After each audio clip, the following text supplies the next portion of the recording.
बिहार की राजनीति में चल रही खींचतान के बीच अब सत्ता का नया और फिक्स्ड फार्मूला सामने आ गया है। इस बार खबर सिर्फ चेहरे बदलने की नहीं बल्कि पूरी सरकार के ढांचे को पलटने की है। जी हां, बिहार की सियासत में पिछले कई दिनों से जारी सस्पेंस अब खत्म होता हुआ नजर आ रहा है।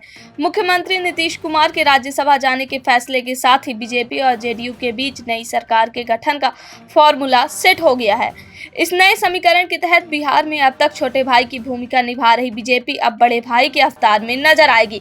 सूत्रों से मिली जानकारी के अनुसार दोनों पार्टियों के बीच अदला बदली का एक सटीक गणित बैठाया गया है। इसे ऐसे समझिए कि जिस जगह आज बीजेपी है वहां जेडीयू होगी और जहां जेडीयू है वहां बीजेपी की कमान होगी। अभी जेडीयू का मुख्यमंत्री और बीजेपी के 2 डिप्टी सीएम हैं।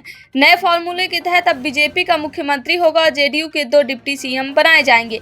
वर्तमान में बीजेपी के पास 2 डिप्टी सीएम और 16 मंत्री हैं, जबकि जेडीयू के पास सीएम और 15 मंत्री हैं। अब यह पूरी तरह पलट जाएगा। बीजेपी के पास सीएम और 15 मंत्री होंगे, जबकि जेडीयू के पास 2 डिप्टी सीएम और 16 मंत्री रहेंगे। गृह मंत्रालय जैसा महत्वपूर्ण विभाग अब बीजेपी के पास ही रहेगा। विधानसभा में बीजेपी का स्पीकर बना रहेगा, जबकि विधान परिषद के अध्यक्ष का पद जेडीयू के खाते में जा सकता है। गठबंधन को एकजुट रखने के लिए मंत्रियों की संख्या का भी एक ठोस आधार बनाया गया है।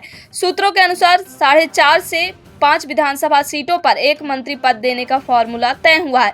इसी आधार पर सहयोगी दलों एलजेपी रामविलास को 2 मंत्री पद, जबकि आरएलपी और हम को एक मंत्री पद दिया जाएगा। नीतीश कुमार 10 अप्रैल से अपना राज्यसभा कार्यकाल शुरू करेंगे।